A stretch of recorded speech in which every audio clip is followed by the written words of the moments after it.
Welcome in to Daily Faceoff Live, your go-to source for everything hockey. Live every weekday at noon Eastern.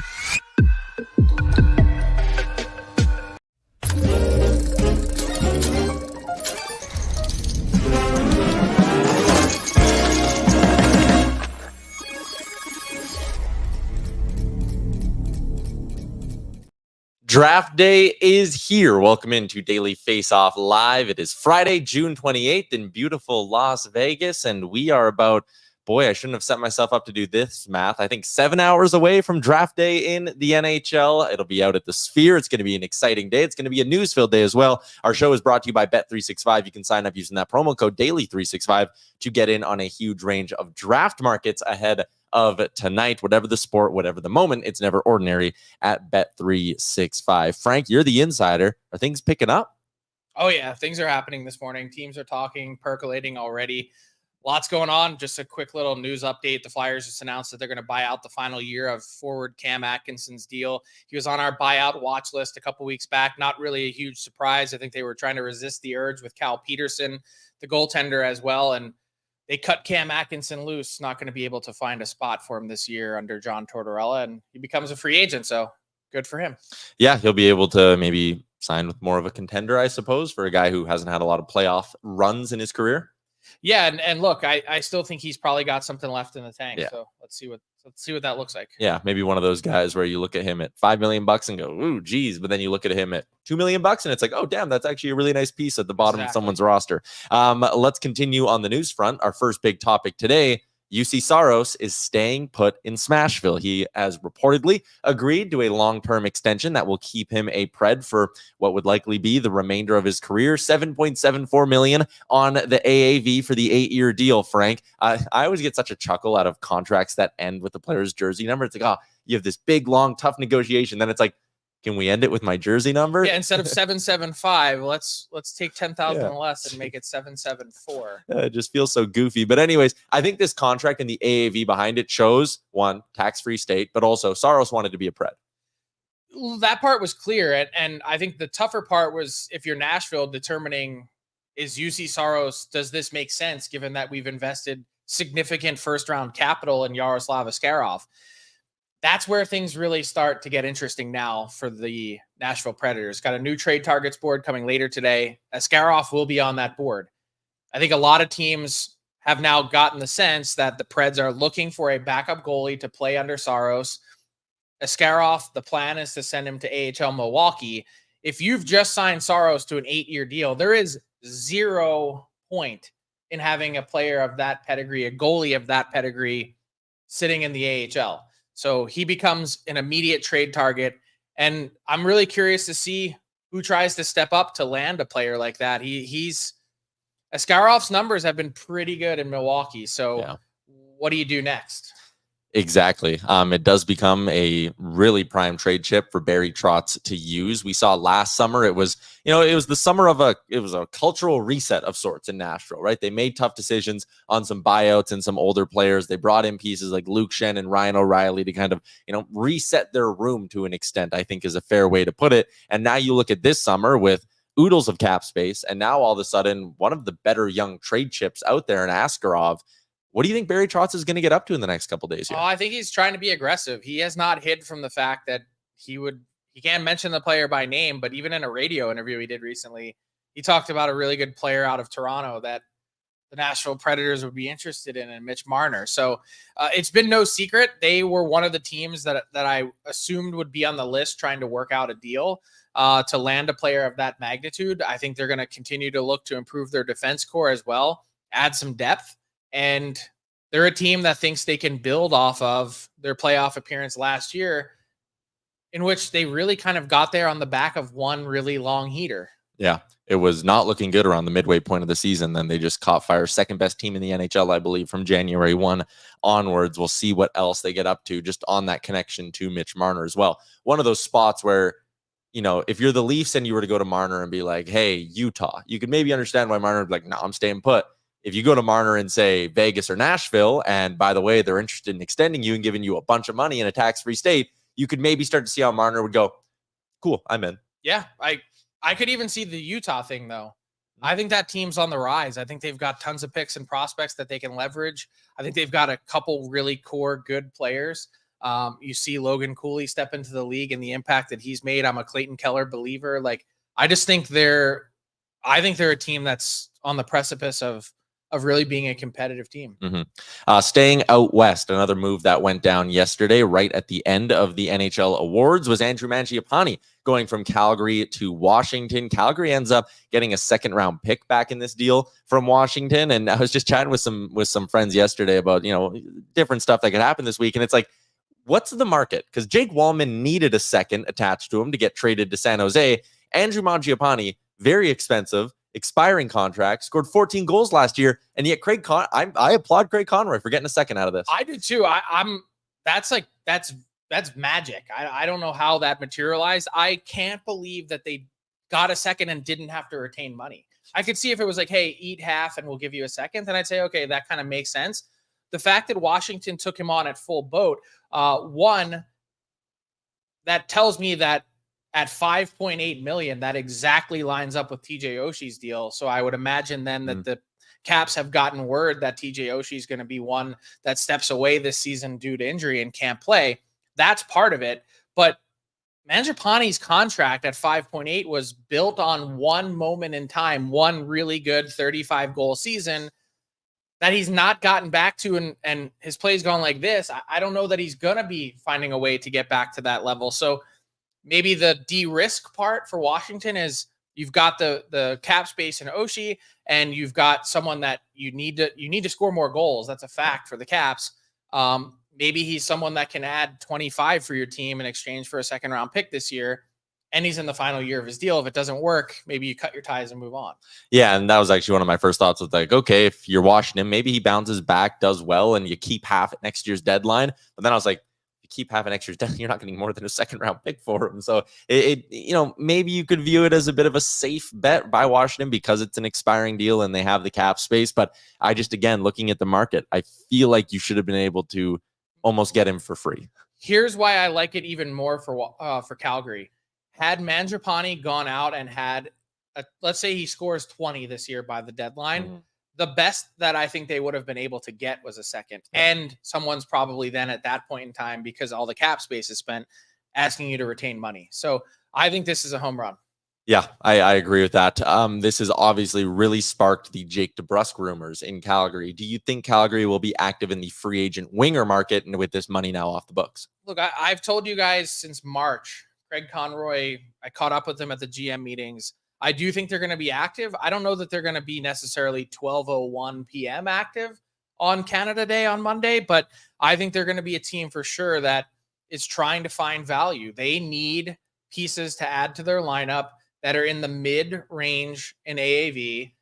Think 2-3 year deals. Think $3 to $5 million a year, and maybe that's a player that Jake DeBrusk falls into that category if it's maybe slightly north of $5 million and in that type of term range. Like I think that's a player that would fit. The question is, does someone step up before then and make it happen?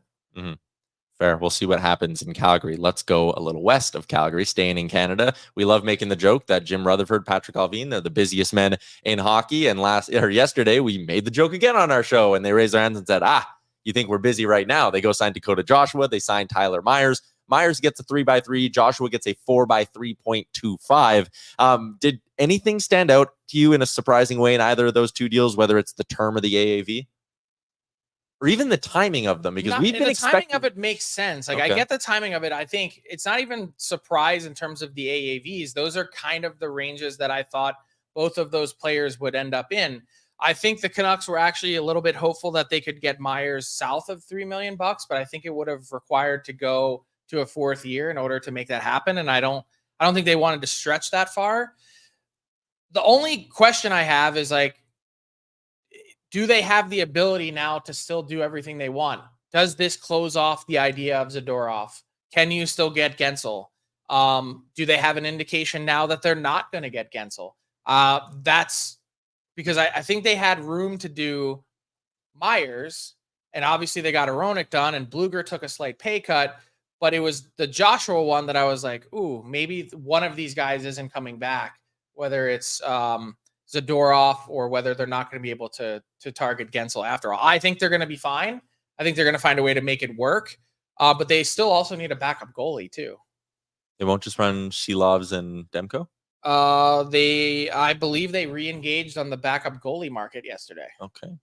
That's interesting. You would think, again, after what Shelovs was able to do in the playoffs, he would have earned maybe a permanent backup role there. Right now, they're sitting with $14.5 million in cap space if you include their LTIR candidates, and 19 players on the roster. So you only need to add a couple of pieces in there. But yeah, Jake Guentzel is going to come in at around 10. 4.5 is not enough. It's going to be 9.5 probably. So can you stretch Zadorov to 5? I think you probably could. Yeah, maybe. I mean, it's going to be really tight, but like, then what are you paying your backup goalie? League minimum. Yes. Yeah. And you're hoping, praying, wishing that Thatcher Demko stays healthy. Yeah, and that is, again, an interesting part of this equation, because I don't think you can go through an offseason and say, yeah, league min on the backup because Demko can play 60. Like, no, he can give you maybe 40 to 50 if he stays healthy. All right, let's keep moving along here. We're going to continue the offseason draft stuff. Steven Ellis is going to join us with the next wave, Frank. But last night, you and I both in attendance at the NHL award show here in Vegas at the Fontainebleau Hotel, which was a very bougie spot. Nathan MacKinnon wins his first career MVP. We've talked before about how sometimes, narrative fuels some of these. MacKinnon, deserving MVP, or is it narrative fueled? Deserving, but I think he receives a healthy bit of fuel from the way he plays. Okay. He's in your face. He's a force of nature. He will bull you over. And the Nathan MacKinnon clips off the rush appear to be so dominant that sometimes that's all people see. Mm-hmm. You really have to watch the Lightning, and you really have to watch Kucherov, not to the points pile up, but the sublime plays that he makes all the time. Like, I just had that team, like, had you taken Tampa and moved them to a Canadian market, Kucherov would have won. He would have won MVP in a landslide. You had Kucherov at 1? I did, and I was surprised how lopsided it was in first place votes. I think MacKinnon ended up with 152 out of 194 first place votes, and I looked at my ballot, I looked at the ballot of a lot of other people, and I just was like, that's interesting. Like, this was a heart race that I viewed to be so much closer than the final tally ended up being. And that's not to take anything away from MacKinnon. He had a 100-point player on his team. Yeah. In Rantanen, and he dominated. But Kucherov was 50-some points clear of his next closest teammate. He dragged that team into the playoffs. They don't make the playoffs last year without Kucherov.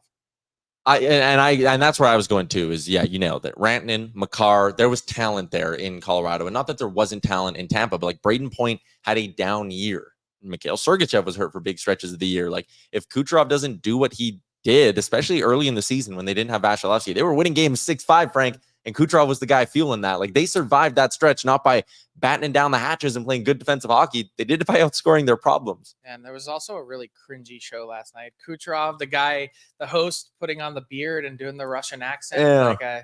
Like, are you mocking his country in front of him? Like, what's the goal here? That one was weird. I will give him credit. There was some funny stuff. I liked when he was going back kind of at some of the guys for just being like boring hockey players. I thought that was funny. The Bedard joke was pretty funny, but there were definitely some cringy moments. But what do you expect? I did like the Austin Matthews adult entertainment industry joke because of the mustache. That is one of the funniest things I've heard in a while. And just because it's, again, usually these things are so like PG down the middle of the fairway. I know, like, I don't really understand fashion, but was Austin Matthews, like, did he have Hillary Clinton vibes with that thing on? What was that? If you don't watch Arrested Development, Major Lucille Bluth vibes, but anyways, I digress. Has the awards thing kind of played out its course, especially with the draft maybe not being in person anymore? Do you think they'll keep finding ways to do it?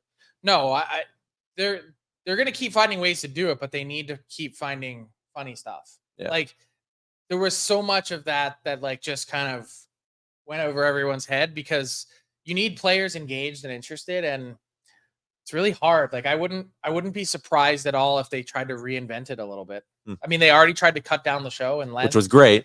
Yeah, but it was still 1 hour that felt like longer than that. Yeah, fair enough. All right, that's our awards talk. We're going to get to a few other things later in the show. If you have draft-related Ask DFO questions, send them in. We'll get to them with Steven. Any trade-related ones, send them in. We'll get to them with Frank. But we're going to step aside for a quick 30-second break. And when we come back, Steven Ellis with the next wave.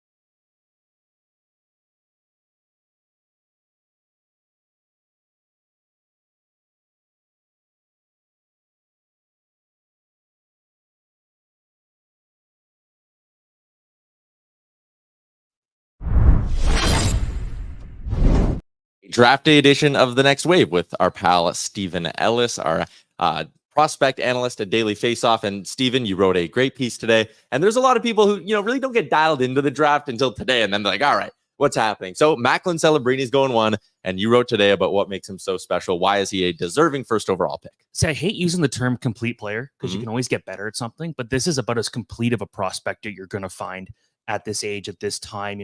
The comparisons to Sidney Crosby and Jonathan Tays, they make sense. The way he goes out there and plays 200-foot game, he can score, he can hit, he's so smart. Like, you look at Connor Bedard last year and how skilled he was. He's nowhere as well-rounded as Macklin Celebrini. He's not as talented as Connor Bedard, but we're still talking about a guy who, like, you can put in all situations. He could put up 90 points a season in the NHL, but he'll do all those other things that's going to make him a star. So he's well-rounded. Maybe not like generational, but the type of guy you can build a franchise around. Well, Frank asked me earlier in the year, like, how close he is to Bedard, and I truly think he's a lot closer now than I think I gave him credit for at that time. So not generational, but really good. The fact that he was a freshman, a true freshman, and playing a 17-year-old freshman, playing last minute of the game for a team that went to Frozen Four, like, that tells you how complete he is, that he's able to get that type of trust from a coach that was on an NHL bench and played in the NHL for a long time in Jay Pandolfo. Let's play a little game. So let's say, let's just game out tonight. Sure. Macklin Celebrini 1, Artem Levshunov 2. Then the Anaheim Ducks. The intel that I have is it's not a defenseman, it's not Demidov, and it's not Caden Lindstrom. So that leaves, by my count, Seneke, Berkeley Catton, and TJ Ginla. Who are the Anaheim Ducks selecting tonight at number 3? Because that's where the draft starts. There's enough rumblings that it's going to be Beckett Seneca, and that's a guy that they'd be betting on big time because no one had him that high early on in the season, but he continues to grow. Like, I think he was I remember watching him when he was 5'8". He's 6'2" now. He can crush players. He's also got the deepest voice I've ever heard of a prospect. That definitely gets that's number 3. Yeah. But could you imagine him and Mason McTavish playing together out there just killing guys? Like, that'd be fun. Berkeley Catton, to me, I think is very underrated in this draft. I had him at number 5. A lot of people have him outside the top 10. This is a guy that's 5'11", not huge, but he's also not that small. And he just put up over 100 points this year. He said he wanted to work on scoring. He puts up over 50 goals. I love him, but I don't know. It feels like right now it might be Beckett Seneca. Huh. Interesting. So then, if that's the case, let's say it is Seneca. Okay. What do the Columbus Blue Jackets do at 4? Do they make a trade, or do they just say, you know what, we're going to take Demidov, we're going to take someone else?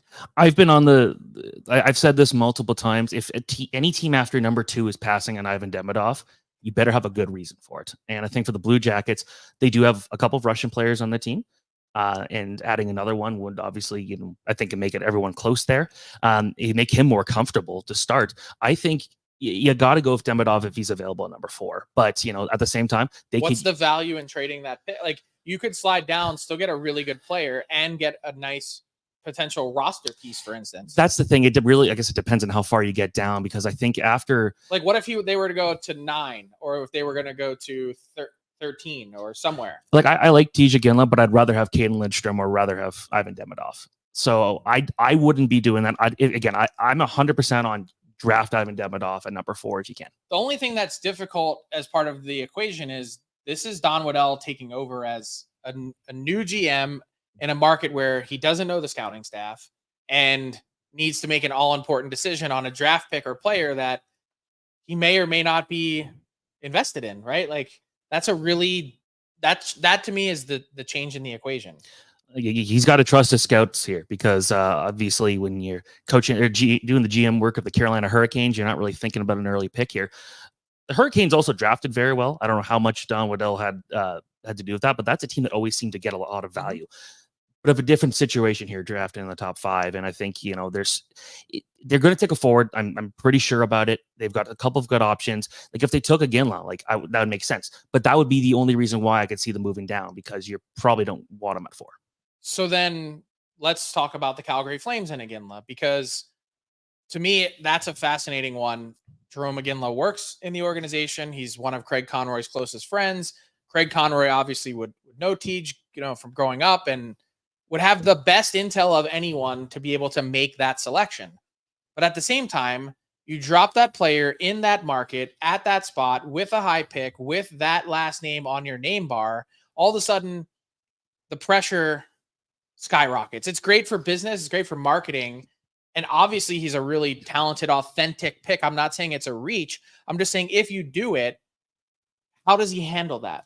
I think if anyone can handle the pressure and the spotlight in this draft, it's Tija Ginla. And part of that is he's obviously seen everything with his dad. He's been in pro environments for so long, but he's got a really good head on his shoulders. Like this is a guy that's just so mature for this age. He gets asked so much about, what it'd be like to play in Calgary. And he always has good answer. He takes it in stride. Like he's a really good young kid and gets really good reviews from people who know him well. I think if he goes to Calgary again, it makes sense. At the same time, I feel like they actually probably need someone more like a defenseman. If Anton Salayev is out there, do they go with him? We'll see. But I think, if it's a good fit, I think he'll be able to handle it. I'm not too worried about it. How much do you think Salayev's draft stock has changed in the last bit because he's let everyone know that he's going to be honoring his contract in Russia and will be playing there through 2026, kind of like Michkov last year?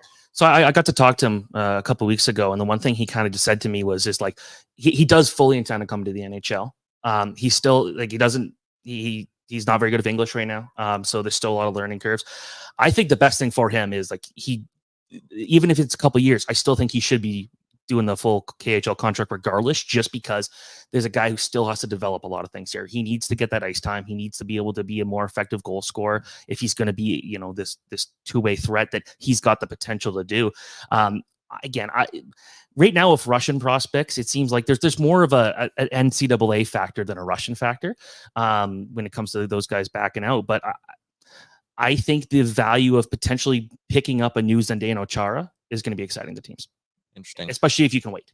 A lot of talk in our YouTube chat about teams that could potentially move up. One team that has moved up recently is the San Jose Sharks, going up to 11. I think there's a couple interesting ways they could kind of go. You're obviously getting the big name forward in Macklin Celebrini, adding him to a group that already includes Will Smith in your organization. But with that next pick, would you like to see them go and maybe take a risk on a high ceiling guy, Cole Yzerman? Or would you prefer to maybe see them take a safer play, go find a defenseman and be able to walk out of this draft and say, hey, maybe we got our future number 1 C and our number 1 D? So I've made it clear how much I love Cole Yzerman. And I think that it seems like kind of the conversation this week is that teams are a lot higher on him than maybe the public is. And that's because you watch him, you see one of the most competitive players in this draft. And he doesn't get credit for that. Like watching him throughout the year, starting in September, I felt like he was still just all about getting goals. But when he figured out he couldn't just beat college teams by just scoring goals, and he had to be this more aggressive player, he got so much better and more effective. But at the same time, but then moving up, I think Cole Yzerman could still be around had they stayed at that number 14 pick, which makes me think, are they trying to go for Carter Yakimchuk? And that's one where, because we don't expect the Sharks to be that good anytime soon, they could be patient with him because he is not a good skater and he struggles defensively, but he's got all the talent in the world. One of the most talented defensemen in this draft. Crazy. North of a point per game as a defenseman. And look at my penalty minutes, 120 penalty minutes too. This is a guy that's so difficult to play against. When I ask guys at the draft combine, who's the toughest player to play against? They said Carter Yakimchuk, but they got to be patient with him in his skating.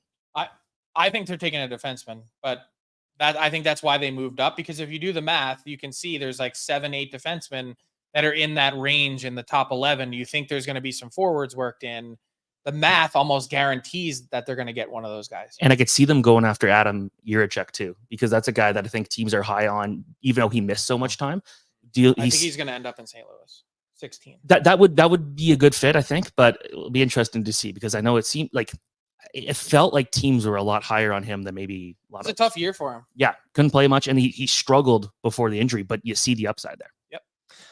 We actually had a question in from J-Rock who wanted to know, what do you think the Blues are going to do with their first round pick? So maybe it feels like it's going to be a defenseman. Yeah. Okay. Interesting stuff. We're going to get to a few more inbox questions. Steven's going to stick around. So if you got any draft ones you want to throw in quickly, fire them our way. But that is the next wave with Steven Ellis. Thanks for tuning. Moving right into it.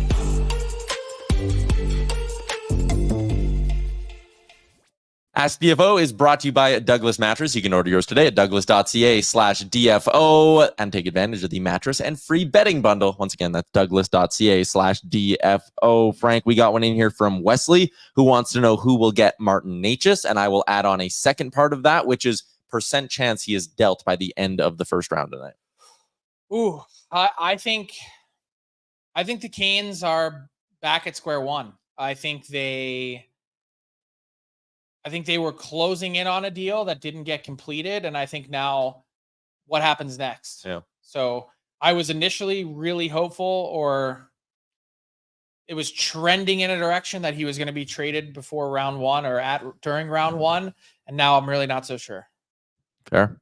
Let's get to our daily bets here, brought to you by Bet365, the largest sports betting platform globally. You can use the promo code DAILY365 to get in on a huge range of markets. There were some interesting draft ones that we were looking at the other day, but I actually wanted to go with an awards themed one here because they already dropped the odds for next year's Hart Trophy. Connor McDavid's the favorite at plus 200. I mean, you can never go wrong betting on McDavid, but is there a name out there that maybe people aren't thinking of as an MVP candidate who can get some love? Because I will say he was the MVP candidate or favorite before he got hurt. Jack Hughes. I was just going to say, where's he at on the board? I don't know. I can't read that. Yeah, my eyes aren't that good. But if you're watching, Jack Hughes, I think that now that they're better defensively, got the goaltending, if he stays healthy, I could see him being a 50-goal guy, and I can see them returning to the playoffs. And if they do, it's like, boom, who's their best player? Jack Hughes. Totally agree. I just don't know that. I don't know that I'd place money on him staying healthy all the year. I think we've seen enough now to know that this is a guy who's definitely on the more slight side in body build, and that just leaves you nervous every time he takes a hit. He is tied for third with Austin Matthews at 10-1. Anyone out there? You're a guy who likes to throw a little curveball answer out there. Give me an off-the-board MVP pick for next year, Steven. How about Quinn Hughes? Quinn Hughes comes in at 40-1. The next step from the Norris is him being the MVP. I like it. I know it's hard for a defenseman to get it. It's hard for a defenseman to get it, but I like it. What about Tage Thompson, 70-1? Similar line of thinking as maybe Jack Hughes, where if he bounces back, scores 45-50, and the Sabres make the playoffs, is he their best player? Artemi Panarin's 40-1, and he finished in the top 5 this year. That would actually be a pretty interesting pick if he puts together a similar season. What about Draisaitl? I think it's tough for him to win just with McDavid's existence. I know he's got the one, but still. He did win one. I mean... All right, let's wrap up the show with a little bit of garbage time. It is brought to you by us. Just a reminder, this is our big draft show. We're off on Saturday, Sunday. Monday is the big free agent special. It gets going at 11 a.m. Eastern time. We're going to be streaming right up until 2 o'clock. Myself, Frank and his insider cam, Colby Cohn and Carter Hutton will be around as well. You won't want to miss it. Subscribe to the Daily Faceoff YouTube. Garbage time today. 4 Nations Faceoff coming next spring.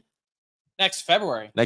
Sorry. Yeah, it's replacing All-Star this season. A bunch of, or the 4 big countries all announced their first 6 players. Yeah, and it's funny, sitting at dinner last night, you kind of work through who the 6 guys were. Like Canada, you don't really need to think, right? You go Crosby, McKinnon, McDavid, Makar, and then you're like, okay, who else? And they go with Point and Brad Marchand. Point surprised me. I mean, you could say he had a down year, but this is still a 50-goal scorer that, fair. I mean, it makes sense, right? Mm-hmm. And so the U.S., they've got the brother combos, tons of guys to pick from. Jack Hughes was not named on there. But again, it's all a format. He'll be there. Yeah, he'll be there. Anyone stand out to you, Steven, in the last 30 seconds of our show here? I was surprised Braden Point was put up this early, but at the same time, back-to-back 90-point seasons. And Brad Marchand, by the way, was so good in the 2016 World Cup Very hockey good, yeah. that I think that made it like a slam dunk. 15 seconds apiece. Your spiciest take or prediction, something that could blow our minds tonight. I don't got. Sorry, You got nothing. I got nothing. You got nothing. No surprise player you think could shoot up? Calgary Flames trade from 9-4. Woo! That's a good one. I like that. That's a good one to end it on. Thanks for tuning in today, everybody. And all week live from Vegas. That is a wrap on a draft day edition of Daily Faceoff Live, Monday, 11 a.m. Eastern, free agent special. We'll chat with you then. Thanks for tuning in to Daily Faceoff Live. Make sure you hit the subscribe button to never miss an episode.